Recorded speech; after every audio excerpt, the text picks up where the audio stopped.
welcome to Small Business Small Talk, a show that provides information, ideas, and encouraging entertainment to help you ride that business roller coaster and bring your big ideas to life. I'm your host, Christy Smallwood, and I want to welcome you and thank you for joining us for season 1 in 2020 of Small Business Small Talk. Now, we got something special for you today because there's not just one guest. I have 3 guests on my panel today, and they are all the staff of the Chamber of St. Matthews here in Louisville, Kentucky. And there is a lot of amazing stuff happening right now with us. And as I'm launching this episode, we are in the middle of COVID-19. And most organizations have just kind of been like, I don't even know what to do. This particular chamber has leveled up in big ways, and they've totally taken on the technology and have been even more engaging. So we're going to hear from each one of these of my friends. I have worked with these guys for years, so I'm just going to also warn you, you never know what's going to happen on the rest of this podcast. Y'all buckle up. I want to welcome Josh, Elizabeth, and Kristen to Small Business Small Talk. Yay! Thanks for having us. So do me a favor, go ahead and introduce yourselves real quick. Who wants to start? And this is how it goes. Elizabeth, you were the first in the chamber. You get to go first.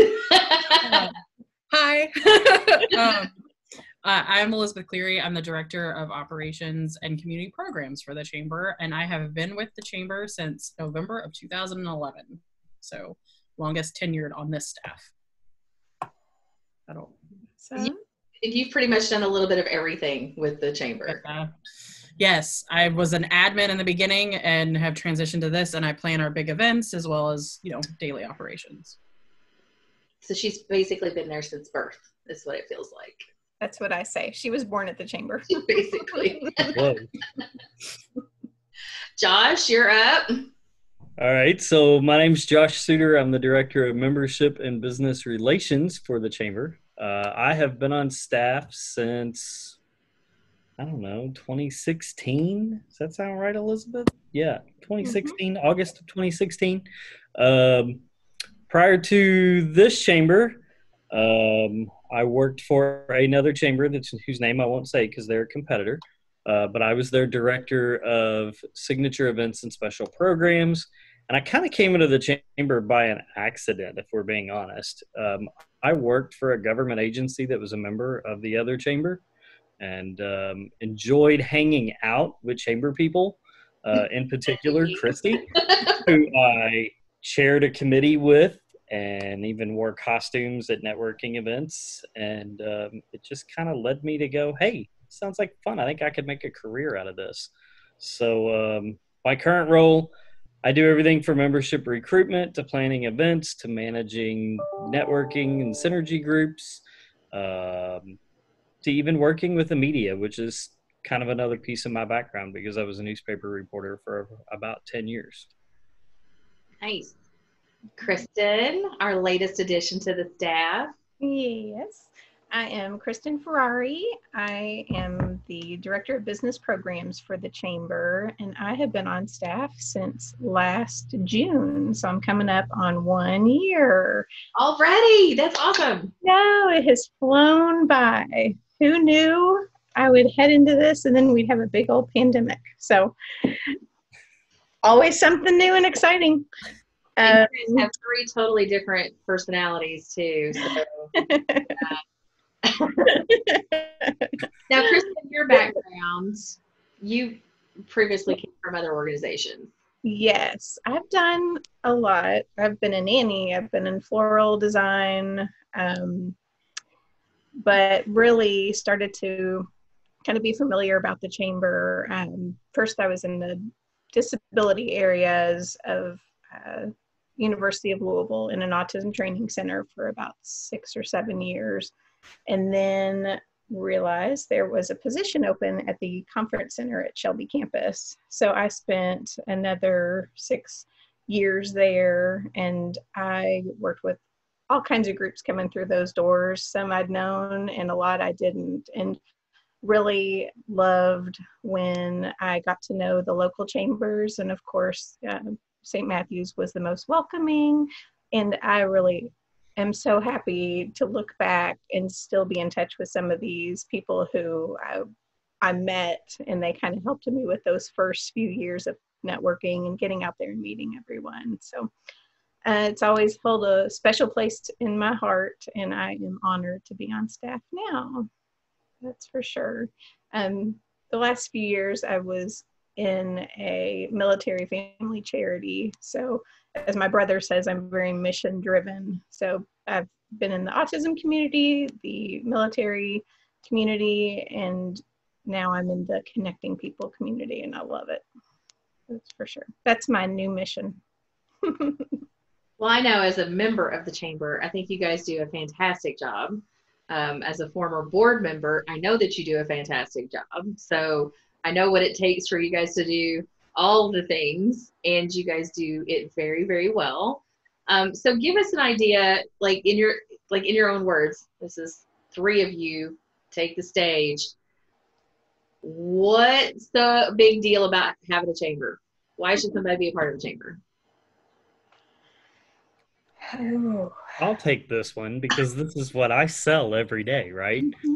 So, being a chamber of about 1,200 members, a little over 1,200 members, anytime I meet with a prospect, what I'm selling them is not necessarily an opportunity to go to events, because you can do those anywhere in Louisville. Really, what we're selling them is an opportunity to make meaningful connections. We're selling them an opportunity to meet people that they may not meet otherwise. Small business owners who maybe they work in a retail shop and they can't hit 20 events a week. They might make 1 a month. But some of my business owners need to get to those retailers because they understand that retailers have certain needs within their business that they can meet. Chrissy, you're a great example. As a marketing professional and coach, you provide a service that, say, Pino's Palette, for instance, which is a paint and sip shop in St. Matthews, Kat could totally utilize those services because she needs somebody to help her think about where she's going and what she's doing. And she needs somebody to go, hey, let's tweak your marketing just a little bit here or there. And you can benefit from Kat because Kat can say, girl, I know you need a night out, so why don't you come over and paint and have a drink with me? That would be a fact. Well, and I know that you guys also with the chamber give us an opportunity to get into their businesses with those types of events as well. Mm-hmm. You brought up Pino's Palette. I was like, yeah, we've been there a couple of times painting with each other during an event. Our events need homes, and we can't do events in one place. So what's the beauty of having 1,200 people in the membership, and they would like to get the exposure? We need places, and it's a beautiful partnership when that kind of collides. I think our members love it. The business owners love it. It's just such a great way to connect everybody and get more familiar of everything around you, and you might not have ever walked in there before. I always feel like our job as chamber professionals is to build communities. So not only the communities we live in, because we do that through our community events and things like that, but also in our business world, because it connects them, as both of them said, but it builds this whole new level of family that they didn't necessarily have before. And so that's, to me, that's what we do. We build communities all the time. Now, so you mentioned community events. This is one of the things that this particular chamber does differently than most other chambers out there. Like you guys are in the chamber world in general. So let's just say because I'll have listeners from all over the states, to explain what that means by being unique with community events. Sure, I'll take that one because that's my baby. For us, our mission is building business and community by bringing them together. So since the beginning, we have always, we have always strived to build those bridges, because people don't always think that having a strong community has a strong business community, but by putting those back, you bring them together. So we plan 3 huge community events every year. The St. Matthews Street Festival, which is 10 to 15,000 attendees. The Halloween in Brown Park, which is a free, safe trick-or-treating experience in October. And then Light Up St. Matthews, which is a holiday festival where we bring everyone in. Everything is completely free, from pictures with Santa to cookies. And we light the park for a month after that, so the community can come and show their community pride and just enjoy the lights in holiday season. And so that's what a lot of what we do is we just bring them together. And on the business side, those businesses get in front of thousands of people at these events in a way that is personal and impactful, not only to them as a business because they have the sales aspect, but also to those consumers that they may not have ever walked into their store. So it builds up from there for us. Yeah, I'm sorry, Josh, go ahead. Yeah, so another community event that we do, and we don't necessarily label it a community event, but it really is the Happy Ever After wedding show. When we tell people in the chamber world we do a wedding show, they look at us like, are you crazy? And I mean, even our board did originally. I mean, they thought we were crazy. But what happens is we have this core group of members who are in the wedding and hospitality industry. What better way to meet their needs than to give them a space to meet brides and grooms? So what started as 25, 30 vendors has grown to 40 to 60 vendors with over 100 brides and grooms coming through the door. And even the best part for that, in my opinion, is we're giving members who ordinarily would look at a chamber and go, yeah, you're not going to do anything for me, a way to say, oh, wow, you've given me a whole lot more. And we've got brides looking at us going, I used 5 of your vendors for my wedding because I met them at your show.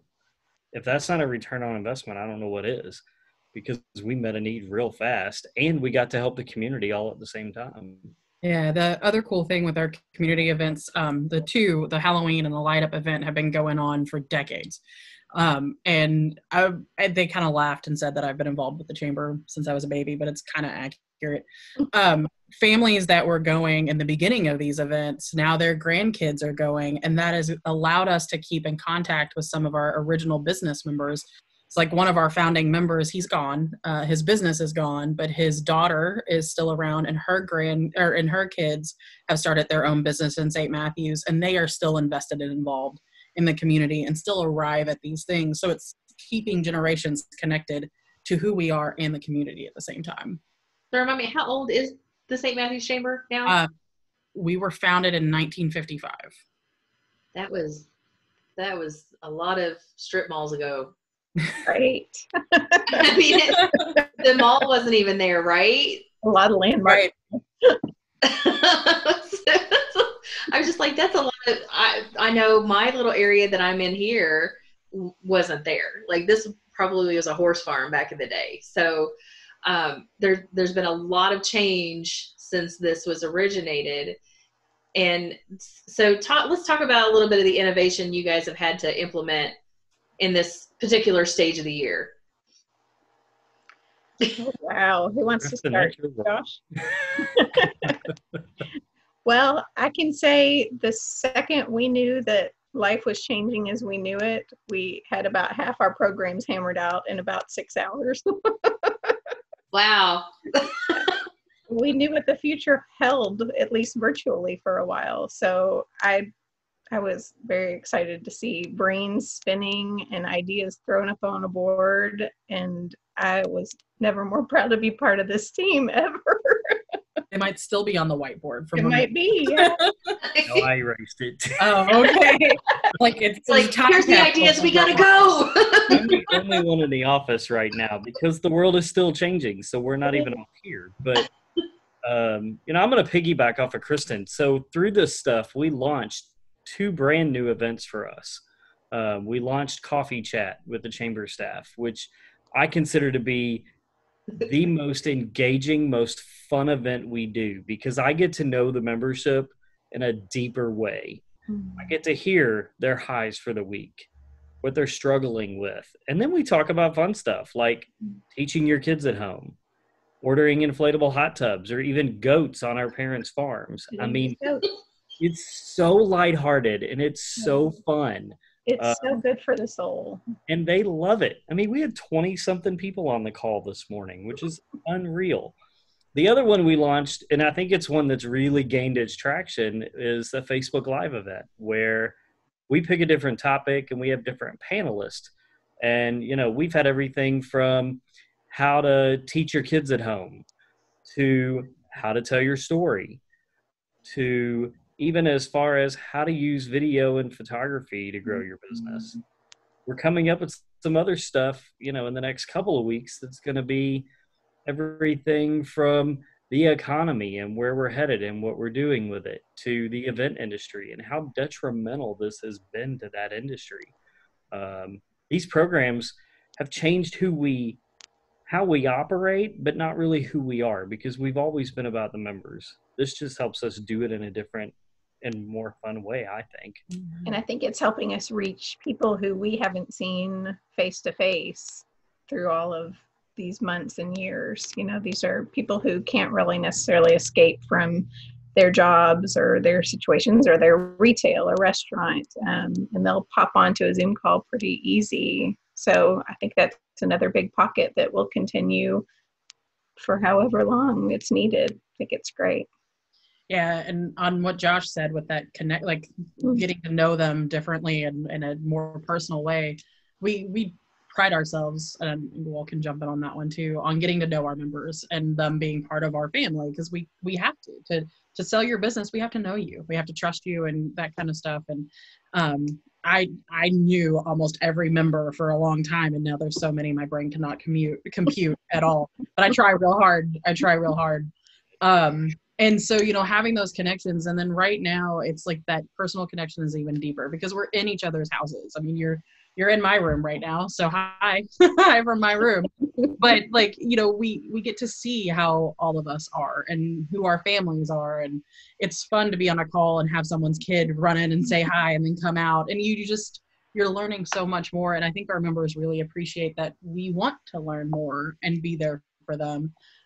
Even the ones who right now may not have a job, they're still connected, they're still talking to us, they still want to know what's going on and want to tell us what we can, what's going on and how we can help them. Like, we're still there for them even though they may not have a job at the moment. I mean, our relationship. Go ahead, Kristen. So that's the power of those good relationships.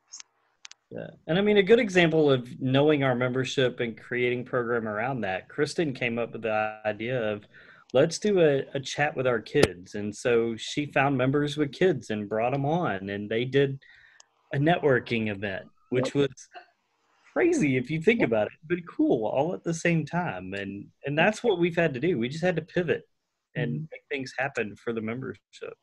And I know this morning, because I joined in this morning on the coffee chat, and that's where the whole goat family idea came from.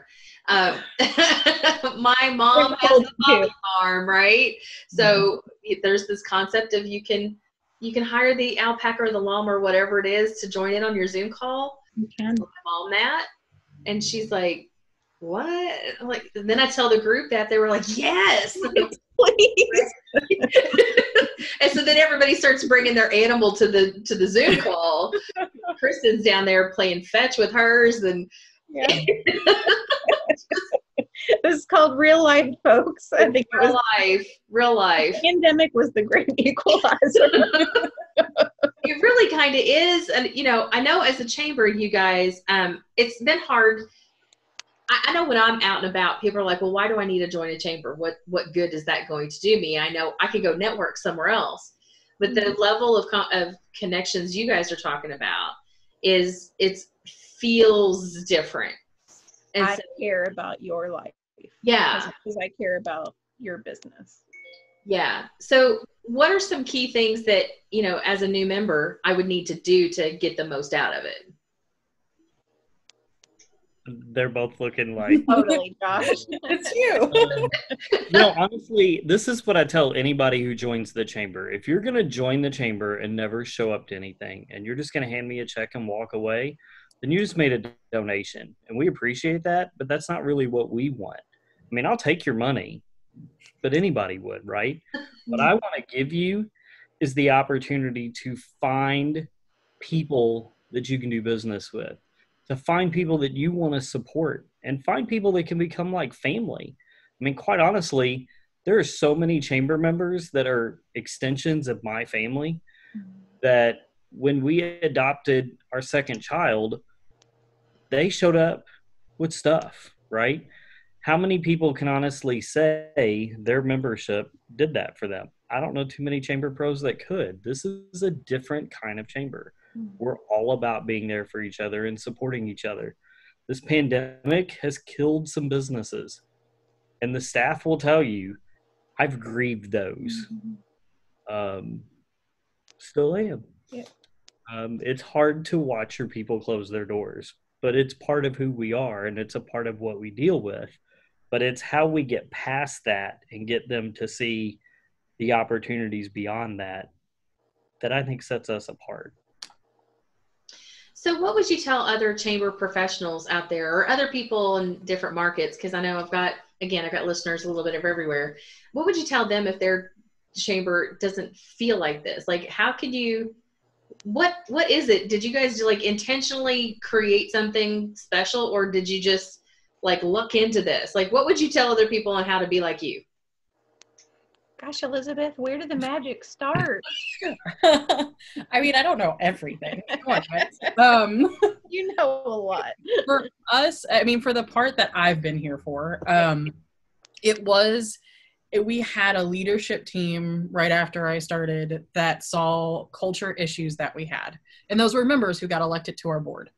And they decided that they didn't like the culture. They didn't like some of the things. And it wasn't bad. It wasn't like we were horrible, awful organization or anything like that. But there were some things, and everybody has things that may need a little tweaking. And so this leadership put it back on us as staff to find those pieces and start to make those culture shifts. And so with them and with the staff, we just each started and incrementally just worked our culture to where we wanted it to be. And it takes time and it takes effort. And the membership had to buy in, and we made people angry. I mean, we lost some that would not have fit into the culture that we have now. And they didn't, then they were some of the issues that we may have lost along the way. There were some of the things. Yeah. that were going on. And it wasn't, again, nothing was bad and nothing was wrong. It just wasn't what we are now. It wasn't home for a lot of people. And that's what I feel like a lot of what we do now is we create a home. So. Well said. And coming from another chamber where, and I'm not bad-mouthing the other chamber because I learned a lot there, and I made some incredible friendships, but the culture was different, you know? The membership director there, I learned a lot from Danny, a lot of that I still use today.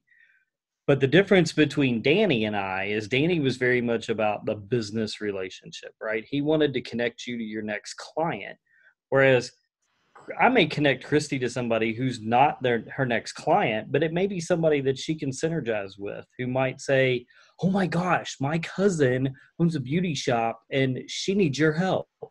So it's not so much about closing a deal as it is helping them find people that they can connect with, find people that they can jive with, develop and jive that relationship with, right? And I mean, a great example of jiving with has been Diana Polsgrove for me. So Diana and I go back to my 1SI days, and I just said the name of the other organization. But my point is this. So Diana and I met at an event, and we have been buddies ever since. And when I need something, she's the first to pick up the phone. When I was at my lowest point as a professional, Diana picked me back up.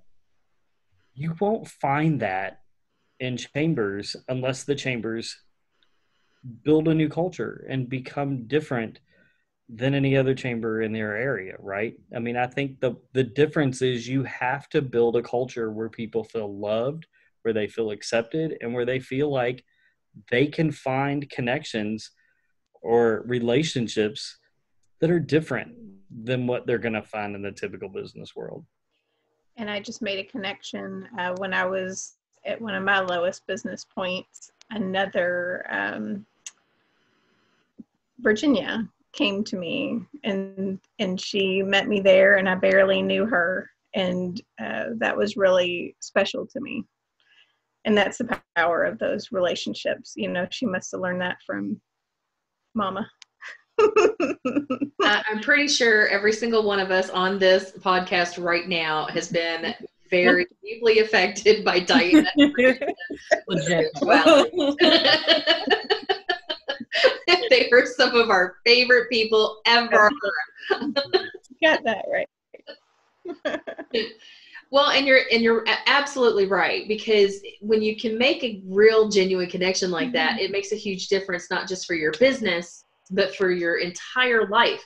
And I think, you know, sometimes, okay, so there was that question, Josh, you and I were on a panel this past week. There was the question of, how do I talk about my story do I have to shift it from personal to business, right?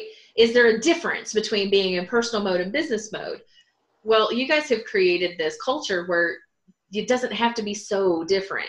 And I think that that's one of the things I notice as a difference between walking into something with a Chamber of St. Matthew's event versus walking into a different, pick any organization. They think they have to be super uber professional, corporate level, suit and tie, whatever, when in fact that just seems to be, I don't know about you guys, to me that just seems to be such a barrier already of connection, is this perception that we have to be something, you know, different than what we really are. I mean, that's what makes our annual meeting so different from most. How many annual meetings for a chamber do you go to where Madonna jumps up out of a cake and is singing Material Girl, and Madonna's a man? Or as you brought up the annual meeting, Christy Smallwood is dressed as Dolly Parton singing 9 to 5 and strutting herself on down the center aisle. Or this guy puts on this black curly, I don't even know what happened, wig. That is a serious wedding singer attire, is what you had on. Really look like the wedding singer, no doubt. But what I love is they know they can have fun and they can cut loose, but we're still about business at the same time. You don't have to be serious 24 hours a day, 7 days a week. You can have fun. And we do it all day long. You come in this office when we're all three here, you never know what you're going to walk in on, because we're laughing, we're cackling, and then 20 minutes later, we're at the whiteboard planning the next greatest event, because that's how we operate. Yeah. All right, so share with me some of your favorite chamber stories. Oh, no. Somebody else is going to have to go first. Wow. Favorite chamber stories. I mean, we've been serious. Like, you guys have been really, like, on your best behavior here. I want to hear some stories. Well, the first time I ever met... Oh, yeah, where do you want us to go before I tell this story? Wherever you want to go. Hey, Chris. As an awkward networker at a chamber event, I remember I had a beer in my hand, you know, papers about our conference center in the other hand. Like, here I go. I'm going into this, you know, wild wilderness of people that I barely know. And I walk away from the table and turn around and slam my beer into Karen Milliner. And I'm horrified for a brief second, and in typical Karen fashion, it immediately erupts into a joke, a hug, a laugh, and her taking me around the room and introducing me to a few people. And I will forever be grateful for Karen and her grace that day, you know. And that's what we try to do at our events, make everyone feel comfortable. And I think I tried to do that and think of those Karen-like stories of my first few years of awkward networking. All right, you two. Story. I mean, there's so many different stories I could tell. I mean, there's the times before Kristen was with us, and Elizabeth and I were in our temporary home, which was the St. Matthew's Baptist Church, and we were in a Sunday school room, and we were so close together that you could high five. And there was a riff where we didn't speak for yeah. 4 hours. And when you It was sit that like close football day. together and you don't talk to each other, things get awkward real fast. Yeah, there was no music, there was no talking. It was No, we were just sibling mad. fighting, really. You know, and then there's days like Street Festival where we're hanging out with 10,000 of our closest friends, and you watch the one guy who's been drinking from the minute he got up until we finally told him he had to go home. I'm And pretty he's sure I know that guy. down Frankfurt Avenue, right? And on the opposite end of the street is a 5-year-old who's bouncing on the inflatable, having the time of his life. And you have to laugh at both of those, right? Because what's the irony that you got the drunk staggering down the street at the same time you got the kid having a blast, and the band is barreling music everywhere. Yeah. My favorite part of being on this team is that when stuff goes down, we all three react in totally different ways. So I am the sky is falling, and I'll own it, right? Kristen is the, oh dear, how do I fix that? And Elizabeth is, here's what we're going to do, and we're going to do this right now. I already typed it up. Here's the plan, bye.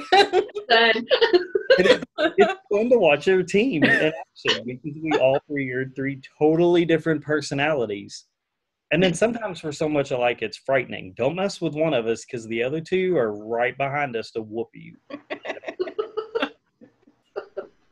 It's you, Elizabeth. You got to give a story. Oh, man. I mean, some of my favorite stories have been from our community events because when you add community into something, oof.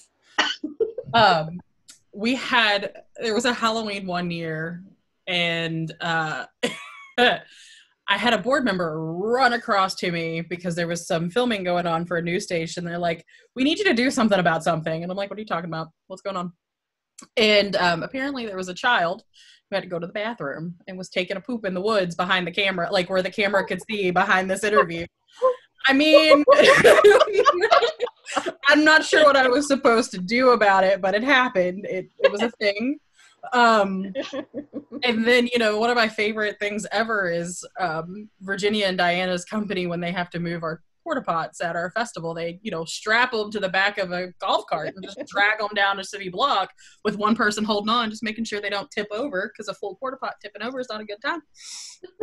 So, I mean, like, most of mine all stem from our events because really live events are a good time. Good time. Very good time.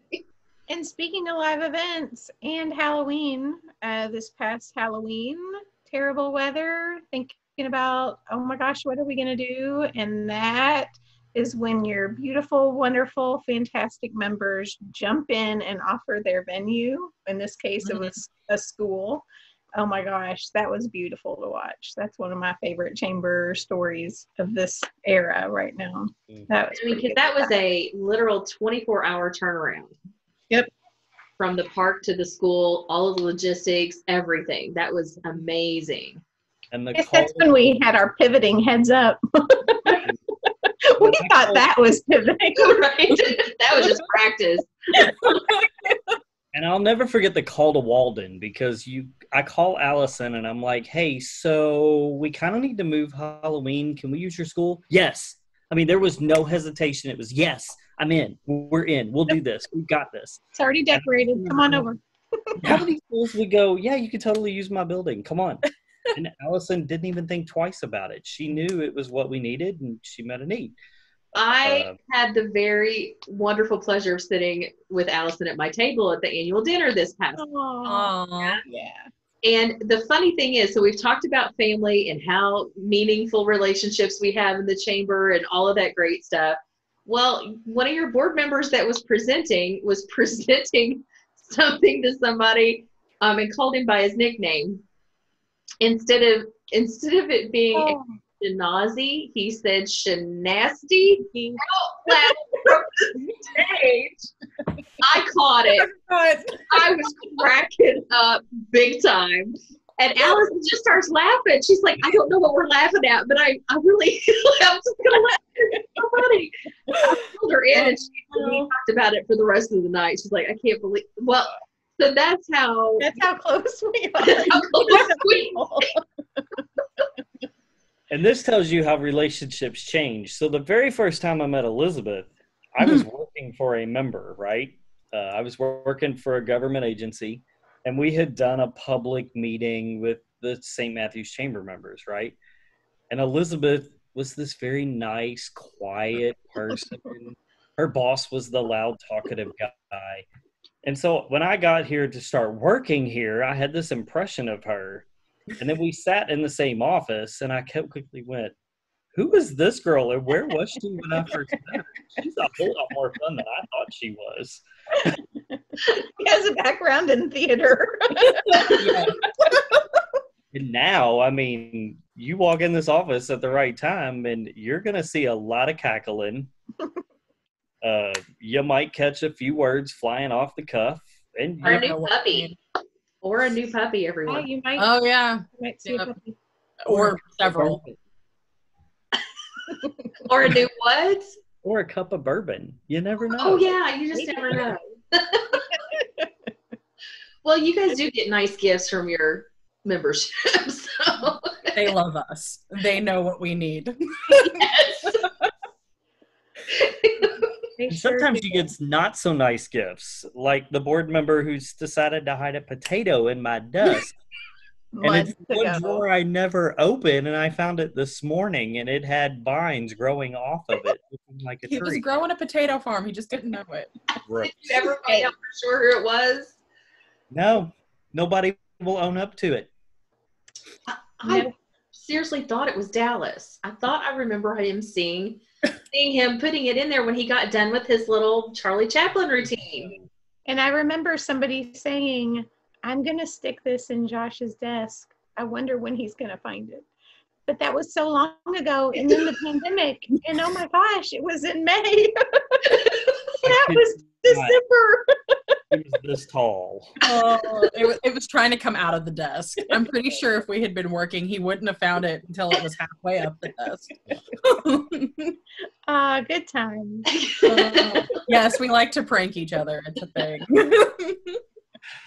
So you guys are definitely chamber professionals, but you guys are also involved with other chambers throughout the U.S. as well. So you guys are part of groups, you get ideas, like, and plus I know with the pivoting, adjusting to technology and adding new stuff, like you guys are kind of rock stars right now, right? Like,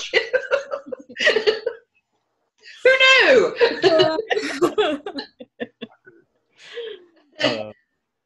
So talk about that a little bit. Some things that, you know, other chambers are definitely, like how you guys come together and brainstorming and, you know, to be able to make the shift for small businesses everywhere. So I think one of the places we start is that the Association of Chamber of Commerce Executives, ACCE, they've done a great job of giving us places to connect in our own individual areas of the chamber. Like, I mean, I hit the membership division calls as often as they'll do them. And when we first started this pandemic, we were all working out of our bedrooms, our basements. I mean, there was one lady, she was working out of her walk-in closet.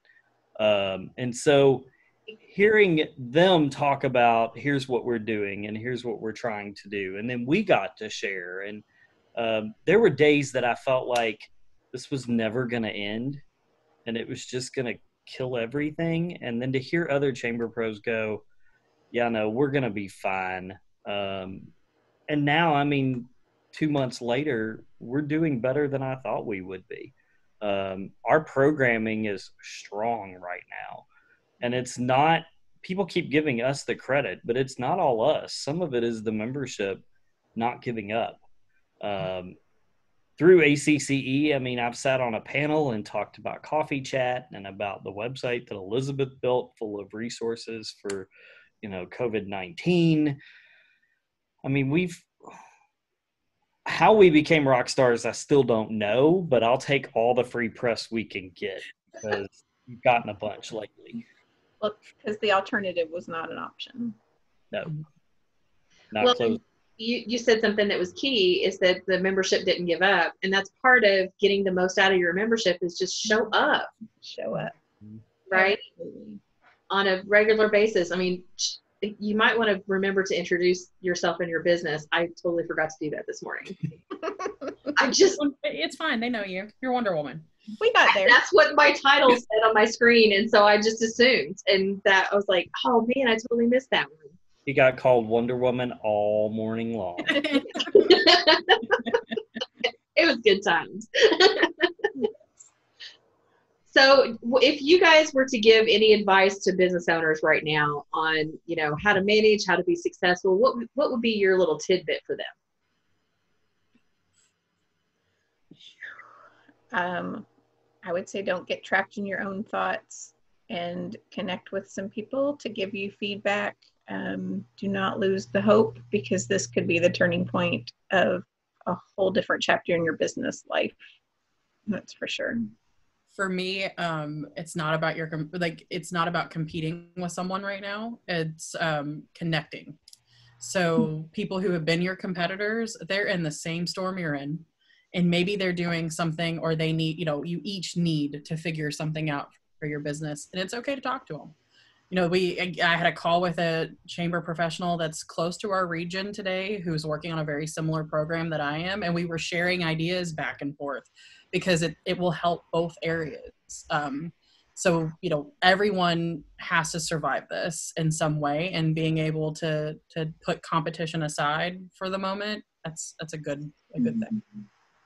Yeah, and I'm going to borrow a phrase my coach has used a couple of times. So instead of working on your business or in your business, work on your business. So get out of that mindset of, oh my gosh, I've got to do X, Y, and Z. And instead take this opportunity to do those things you've been talking about doing, and finally get up off your butt and do it. Right. This is the back burner era. Take everything from the back burner and do it. Yeah. We talked about forever about getting testimonials from members, and this pandemic forced us to do it and create ads around it and create new programming. And we got out of the doing the work and got more into the, how do we go from here to here? And you got to do the same thing as a business owner. You can't keep doing it the same way you've been doing it for 20 years, especially now. So now's the time to rethink about who you are and what you're doing. And if you don't know how to do that, call somebody like Christy. Yeah. That's what they do. Yeah, it's a big time right now for, if there was something you didn't like about your business in March of 2020, you have several months now to work on that thing and make it something you like, or maybe even something you love. Because there's, we all hit that point where there's just something where we're like, I'm just going to keep going. It's fine. But I don't really like it. And you can fix that. You have that time right now. Or it might be time to ditch it. Yeah, now's the time to pivot. We keep using that word, but it is so true. Now's the time to go a different route or take a risk. At this point, what do you have to lose? In most cases, some people are struggling to keep their doors open. Your risk might be the biggest success you've ever taken. One chamber member who's a market research guy, when he joined the chamber, Chris was like, I don't know that I'm going to get anything out of this. And he'll tell you to this day, we are the single best investment he's ever made in the history of his business. And he did that before the pandemic hit, but he's really capitalized on it since it hit. Yeah, there's been a lot of great things, and we don't have enough time to talk about all the great things that is happening during this time. But I highly encourage, guys, I just want to thank you so much for your time today, because I know how busy all three of you are. To get all three of you on the same call, it's like a miracle in and of itself. So thank you very much. You're welcome. I know I'm loved in the chamber because you guys all showed up. Appreciate it. So with that, I definitely want to thank you guys again for your time, Josh, Elizabeth, and Kristen with the Chamber of St. Matthews here in the Louisville, Kentucky area. I highly encourage all of you guys who are listening or watching to check us out. And if you are in the Kentucky, Southern Indiana area, we will welcome you in. We serve, as this chamber, 90 different zip codes. In 4 states. In four states. So we have 4 freaking states. What? Actually, no, 5, because I just got one who is headquartered out of St. Louis, Missouri. Well, there you go. Hot damn. 5 states. So we're not just a chamber for St. Matthews. We're a chamber for all business. And we want to welcome you into our family anytime you're ready. So now that we've pivoted to incorporate all the technology, of course, we should have used in the story panel conversation plot twist. Right? We should totally do that. I was doing good. It's okay. Hey, it's only May. I wonder what June and July and August is going to bring. Keep that thought. Don't foreshadow anything right now. I'm just ready for anything. All I know is I am ready to see each and every one of you in person again. And so if you're in the local area and you're a part of the chamber or not, if you are interested in that, contact Josh. He is that person that will answer all your new membership questions. And with that, I definitely want to thank you for your time today watching and listening to Small Business Small Talk. Check us again on another episode in season 1 of 2020. And once you get done with these, there will be another season in the fall. So you can always ask Alexa or Google to play the latest episode of Small Business Small Talk. And what do you know? It'll pull it right on up. So until next time, thanks guys for all of your time, and see you again.